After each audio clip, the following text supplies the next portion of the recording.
So this is a PRG Best Boy, and it's a really high profile, really high quality theatre and sort of touring light designed to sort of take the rigours of the industry. And what makes it special is the quality of the engineering in it, and that unfortunately means that these command a very high price. They're really expensive lights, but they're not something that you can just buy off the shelf anyway. They're specifically built by PRG for their own use. And as such, because PRG is one of the biggest players in the entertainment industry, they know exactly the rigours that these things have to handle. And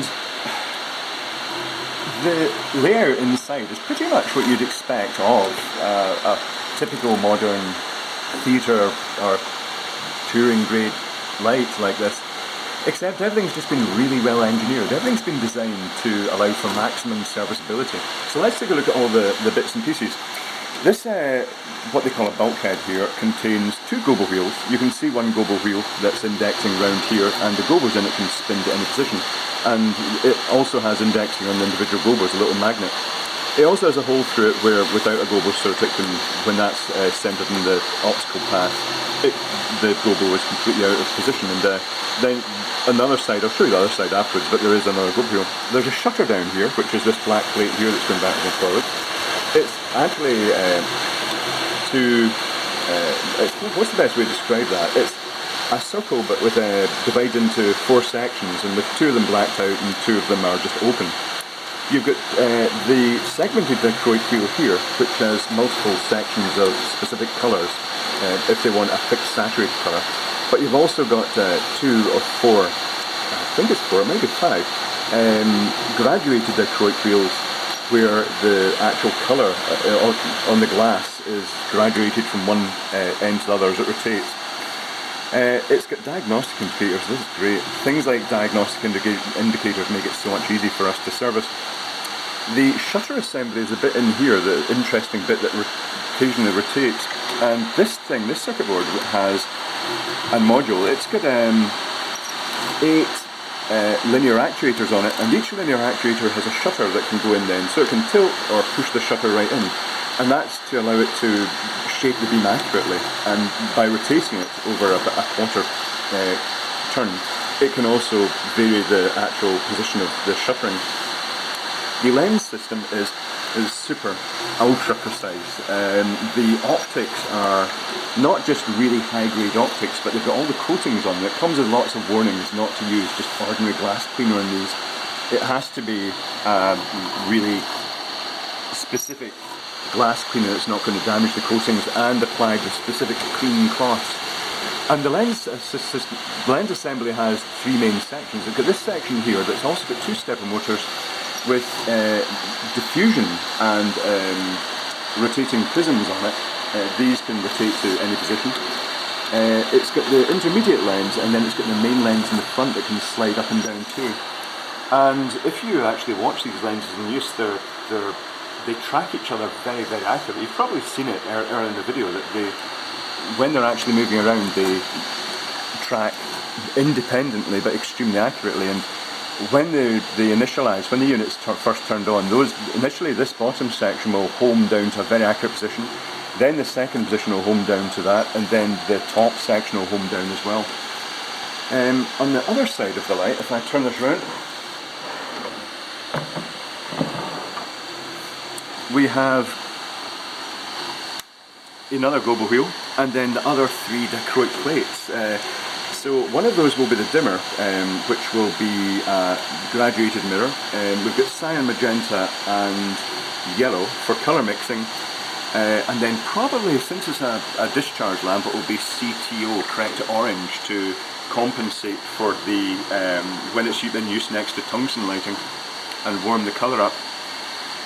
There are various circuit boards in the back they've got 2 functions. There are driver boards for driving the motors, and also they marshal power and data out to the motors and other sub-assemblies.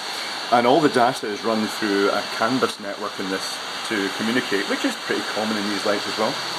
In the yokes, we've got other circuit boards that are dedicated to the motors, driving the motors in the yokes, and we've also got the igniters. In the base, and this is another thing that sets these lights apart from standard lights, we've got the brain here, which I've got another one here.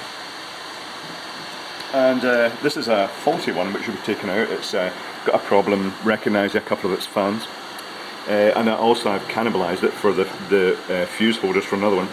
But the brain contains a processor card. I'm not sure if this is the main one or if it's just keeping the settings for the unit and controlling some of the communication.